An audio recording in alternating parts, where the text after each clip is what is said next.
ndërsa të LDK-ja, nëse konfirmohen listat që ashtu qësh dole në media, është pak e papranueshme që një pjesë e listës të jetë në 20-shën e parë, të cilët kanë qenë, si që tha më herët, në shërbim të Kurtit për 5 vite. Nëse mbetet jashtë, ose që shu konfirmu që Hikmeti Bajrami është në numrin 12, ose Abdullah Hoti, nëse shojmë na Hikmeti Bajrami ka qenë zëri ma kritik i opozitës, sepse ndër zërat e rrallë ndaj qeverisjes Kurti, çka tregon kjo për LDK-n, çka tregon për elektoratin, çka tregon për antarësinë dhe angazhimin e tyre. Krejt opozita ka qenë shërbim të Kurtit, siç ka qenë edhe Vjosa Osmani. Nuk mundesh me e buni krahasim të tillë. Jo, po, argumentet kur këta s'kan guxu me ndërmarrë veprimet e cilat e kishin cënu Vjosa Osmanin. Atëherë, cili është roli i disa antarëve të LDK-s, të cilët kanë shërby për 5 vite, për 5 vite për zotin Kurti dhe renditën në fillim të listës. Këta e kanë halin... Sepse kjo të regon shumë për antarësinë, ndoshta qëtash mujnë me i renditë në qatë formë, po shka të regon për antarësinë e kanë halin të Vjosa Osmani dhe me të drejtë reagojnë në këtë mënyrë.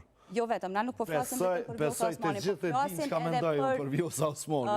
Jo vetëm për Vjosa, nuk po flasim vetëm për Vjosa Osmani, po flasim nëse konfirmohet. A mund tjetë edhe një kriter? Në qoftë se konfirmohet se zonja Reshitaj dhe zonja Statoci janë në veçën e parë, atëherë mund tjetë edhe një argument që ato kanë pasur shumë vota në zgjedhjet e fundit pikërisht kriterin që e thatë ju se mund të përcjellë PDK-ja. Jënë dy subjekte të ndryshme që janë të vepru ndryshen. Këtu ka bazë marrëveshja e LDK-s me Vjosa Osmani. Negocimi, bre? Negocimi. Mirë, po nuk mundesh në 20-shën e parë ti me i fut 10 veta, ndërsa ata që kanë qenë mas shumë të zëri opozitar, gjatë qeverisjes Kurtit, me i largu nga kjo veqe. është negocim sepse zonja Reshitaj në natën e zgjedhjes së Vjosa Osmanit e ka braktisa AAK-n dhe ka shkuar ka votu Vjosën. Okej, disa përfundoj se mas ne po pengon kjo rrjeta mendimi.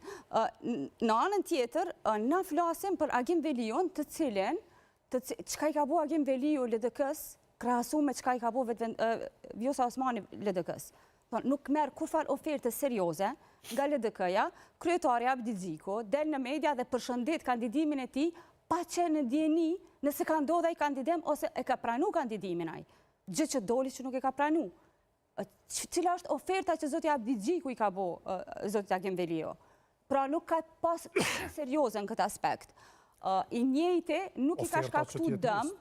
Problemi është që kur është largu Agim Veliu nga LDK-ja, është largu në kohën kur është shkarku nga zoti Kurti. Do të thotë pasi që ka qenë ministër. Gjë që i bjen, po në atë kohë, e cila ka qenë frym e zotit Abdi Xhiku që do të instalojmë një frym të rej. E cila është frym atash që po kthen disa kandidat të cilët i kanë shërby më herët LDK-s, i ka largu dhe po i rikthen prapë. Në të bashkimi madhë. Ky është problemi të cilën sepse nuk është konsistent në atë që po thotë, sepse nëse është bashkimi madhë, atëherë do t'i ofrojë edhe një ofertë serioze zotit Agim Veliu, sepse ka qenë faktor. Qysh do këtë oferta serioze? Të cilën Qysh do këtë oferta serioze? Diskutojnë në mënyrë që me fut në listë, nëse e kam pas seriozisht. Nuk mundet një kryetar partie a e ki informacion, veç një pyetje apo a e ki informacion që s'ka fol kërkush me Agim Veliun? Unë po flas komplet në bazë të deklaratave publike që janë bërë. Nuk kam as. Po do më thonë ekziston një rrjedhë statutare në parti politike për mënyrën se çysh i bojnë nominimet për deputet. PDK-ja e ka një statut, LDK-ja e ka një statut. Do më thonë argumentin për me mujt me diskutu mbi, si me thonë, procedurat partijake. Procedurat partijake në subjektet ndryshme politike dallojnë. LDK-ja, si procedur, e ka degt dërgojnë emrat për deputet. Nuk është njëjti rast me një person që e ke largu për partis, me i përcjell procedurat. Se ka largu Agim Veliun për partis kërkusheq, vetë se ka nominu për deputet. So e radhe, dega e ka nominu për deputet dhe... Nëse muj... Të përfundoj Ishte përfundoj, do më thonë është qështja, kështu shtrojt pyetja, ashtu i një mu LDK Vjosa Osmanit, do më thonë ashtu i ofru LDK Vjosa Osmanit një mundësi për kandidim për presidente, apo Vjosa Osmanit për një mon LDK, sepse ma shumë përshijet që listat cilën e ka sjellë Vjosa Osmani është ma shumë akomodim